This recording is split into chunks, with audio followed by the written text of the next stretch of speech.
news at 3 o'clock on this Thursday, November 29th. I'm Wayne DeGardi. Here's what's happening. Holocaust Columbia University professor says she's been targeted with anti-Semitic graffiti. No breakthroughs after Governor Cuomo went to Washington to talk gateway tunnel funding with President Trump. The president bashes Robert Mueller and discusses the pardon of Paul Manafort during an interview. The Rockefeller Center Christmas tree lights are now shining bright. Weather says partly to mostly sunny with a chilly gusty wind later today. High 45 with the real feels mainly in the 30s. Harris, Allen, and Nick were blown out by the 76ers 117-91. The Jazz overcame the Nets 101-91. Nice college hoops road wins for Rutgers and Syracuse. I'm Jeff Butler, Jared Bloomberg. H&E has a handful of retailers to release quarterly results today. Winning news on 301. From the Ram Truck Traffic Center, here's Jeff Jensen. And your ride is accident free pretty much every road. Down road work free, so some of that causes delays, including the westbound work on the Grand Central Parkway over by LaGuardia Airport, both ways from the Grand Central over by the Two Gardens Interchange, and eastbound LA closed down between the Van Wyck and Castina Boulevard, so Grand Central's better, even though there's some work there too. Bell Parkway is moving well with no delays, and our delays in the B3 are pretty much eased out, but they are still working as you go westbound past the Brooklyn Ridge down to Atlantic Avenue. Here's what we see on Long Island, B3, no problems on the even whether it's southern. There's work on the Seaboard Bay Expressway down by the Southern State, and still out on 70 at 33. That's the east of 287 with some overnight work going on. And here's what you need to know about some bridges and tunnels. Minor delays all around the Staten Island crossing, although the government has some work right as you get onto the bridge going to Staten Island. Looking at Holland Acquired, George Washington Bridge, the only thing going on there to slow you down a little bit, the up and lower level as far as everything else is doing fine on the bridge. No problems on the trains. Overnight work on the subways, alternate side parking. Traffic and transfer, 10 minutes on the road. Traffic alerts whenever they happen. I'm Jeff Jensen on 1010 Lane. If you were sexually abused as a child, attorneys Jeff Anderson and Associates may be able to help. Please visit AndersonAdvocates.com to heal your past and protect New York children today. Again, that's AndersonAdvocates.com. 57 West 57th Street, Baltimore, New York, New York 10019. Winning news at 302, a Columbia University Teachers College professor says she's been targeted with anti-Semitic graffiti. Two large swastikas covered walls inside Professor Elizabeth Zvarsky's office at Teachers College.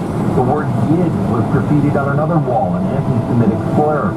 The Jewish professor's office was targeted by anti-Semitic vandalism once before in 2007 when her... In your pocket, you have any gold or diamond jewelry, gold or silver coins, stamps or coin collections, silver flatware, old autographs or letters, baseball cards, memorabilia, etc. If you do, call the world-famous Plaza Galleries at 110 West 57th Street in New York City, down the block from Carnegie Hall in the Russian Tea Room for a free appraisal and high cash offers. Plaza will evaluate everything you have and in most cases pay you much more than you think your items are worth. Plaza is paying record high prices for all wristwatches and pocket watches, including all Rolex, Patek Philippe, Boucheron, Cartier, Tiffany, IWC, Piaget, Universal Jeunesse, Breitling, as well as others in any condition. They are also paying record high prices for all gold and diamond jewelry, safeties and stamp collections of basically anything of value, and they'll also travel to your home for appraisal. Call Plaza Galleries at 212-246-2000, 212-246-2000, or out of state, call toll free 1-800-772-0054, 1-800-772-0054. U.S. government is offering a reward of up to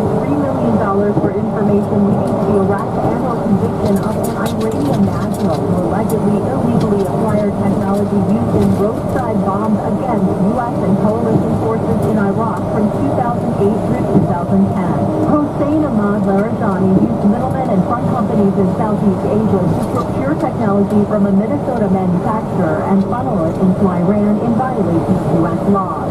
FBI Special Agent Dean Seidler says investigators traced the supply chain which led them to Larijani. They were in unexploded IEDs. IEDs were the single largest threat to U.S. and coalition forces. If you're located outside of the U.S. and have information, report this to your nearest American embassy or consulate or online at tips.fbi.gov. To report this from inside the U.S., dial 1-800-CALL-FBI. With Wanted by the FBI, I'm Molly Halpern of the Bureau. Balance of Nature's fruits and veggies in a capsule. I have more energy. I can get up and get going. I can do things I couldn't do. I can walk in the store instead of jogging. I can clean. I can do things I haven't done for 8 years since I had the failure and have been on dialysis. It's helped me to walk.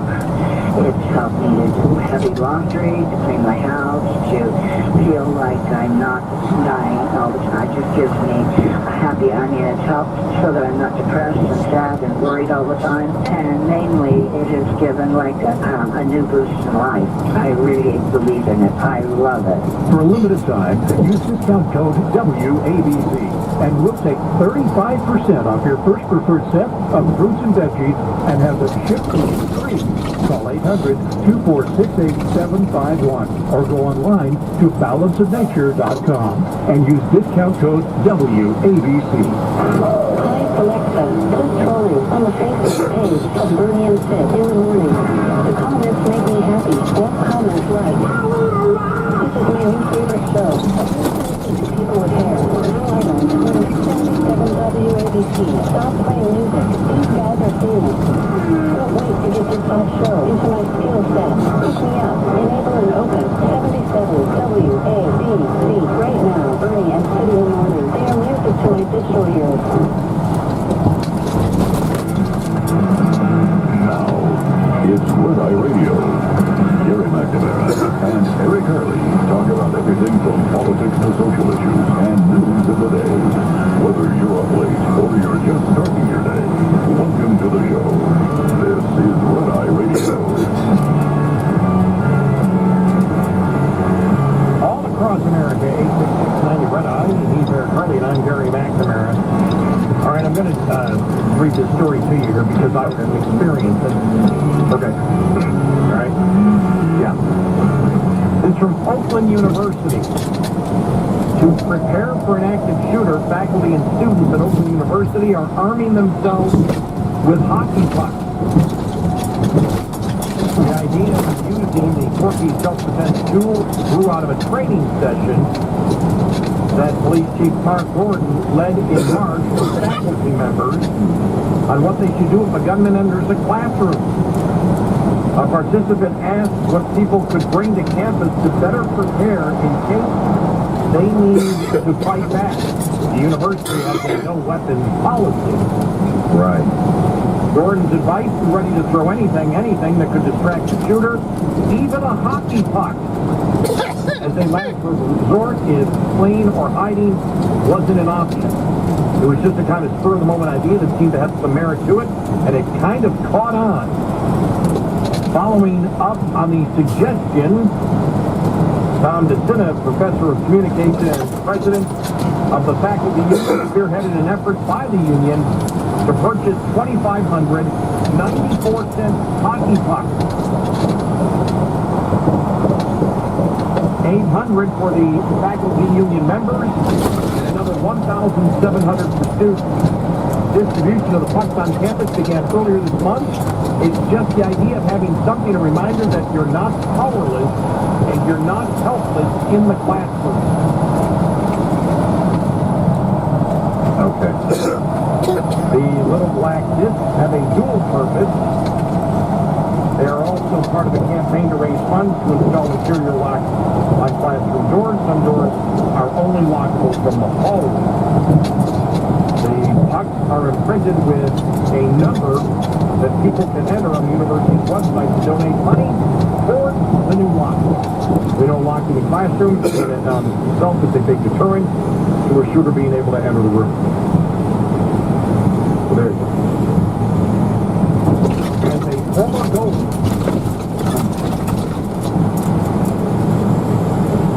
who was in essence a hockey puck target. Yeah. That's another way to describe the player. Or a defender of the target. Okay, yeah. You just have to be in the way of the target. Right, the major... It's your job to defend the target. Right, there you go. In fact, it was my job, and my only job, to seek out the projectiles, and my only goal was my hand-eye coordination to stop the hockey puck with any body appendage available. Well, let's just say mostly Hands, legs, chest, head. One of the best saves I ever made was with my head. Hands, elbows, knees, and toes. I made, and my buddy Jeff was verified. It was a practice, right? We were just having a practice game, and he came in. He had a bracelet. He was in a bracelet. And he had no intention of trying to sneak around. Why would you do that? And so he just flim flam. So he comes in, and of course he's going to take the slash because his whole goal is to hurt you. That's what best friends do. When you're hockey best friends. Right. So he winds up, and for the majority of you that have ever played goal, you sort of, in your head, figure out where the stick angle is. You got to be moving before the puck is really too far off that stick. Right. So I assumed that he was going, not to my short side, but to where the wide open area is, to the left. Okay. So he's coming in, looking, I'm going to go at the right side. Right. So I started moving. Then I realized the puck was going towards the short side, but my whole body's moving, so I just threw my head down the mat and blocked the puck, blocked the flash shot with my head. I came to in the stand. It wasn't the cage kind of mask, it was back in the 70s, so it was the mask, remember the plastic mask? Yeah. Yeah, the Mike Myers mask. Oh, yeah, Mike Myers. Right. Michael Myers. Michael Myers, yeah, right. To be clear, not Myers. Yeah. Although that would be funny, it wouldn't be very protective. Right. Even though, no, wait a minute, didn't he play goalie with what's his name? With Wayne and Garth? Yeah. Garth played for the team. Right. I don't know if he was on the team. But Garth was the goalie. Yeah. Okay. And they really did offer a sweet deal. You felt it had a great fit. I had a great, huge, flashes in mark under my eyes for the longest time. That could have been breaking, but I guess, if you have nothing else you can throw it, I would assume that if somebody had a weapon, somebody throwing a hockey puck isn't going to do much. And I thought of this too, the first thing I thought about. You've got all these shoots with hockey pucks. Someone's going to throw one at somebody someday, and then that's going to be used as a weapon, and then the hockey puck will have to be taken off campus. Well, if all weapons are banned from campus, That's the first thing that hit me when you were presenting the story, is that you bought them to use them as weapons. So they are, in effect, weapons now. right. You didn't buy them to play hockey. You bought them as weapons. Does that violate? Does that violate the policy? You bought them as weapons. And throwing a hockey puck is a lot different. I assume that most people can't throw a hockey puck with the same acceleration that it comes off a hockey stick when somebody's taking a slap shot or a wrist shot. Well, because when I first saw the headlines of this story, I thought, well, man, you've got to be, pretty good. With your stick to really, make it stick. That's or go where it needs to go. Because that's the only way you could really use that as a weapon, throwing it. Well, there are a number of things you could throw. Why a hockey puck? Did somebody suggest it? Well, they're weapons. They were bought as weapons. You're right, they're violating the policy if it indeed does say no weapons of any kind. And how effective would they be? I guess if you had a lucky shot, hit him in the head, you could distract him a little bit, but will you... It's not like again, I'm going to be clear, it's not like you can get a flat shot against somebody right and knock them out. Well, you're throwing it, and it's a ridiculous notion. There are many brave people in situations like that when it does happen there, and we've told the story.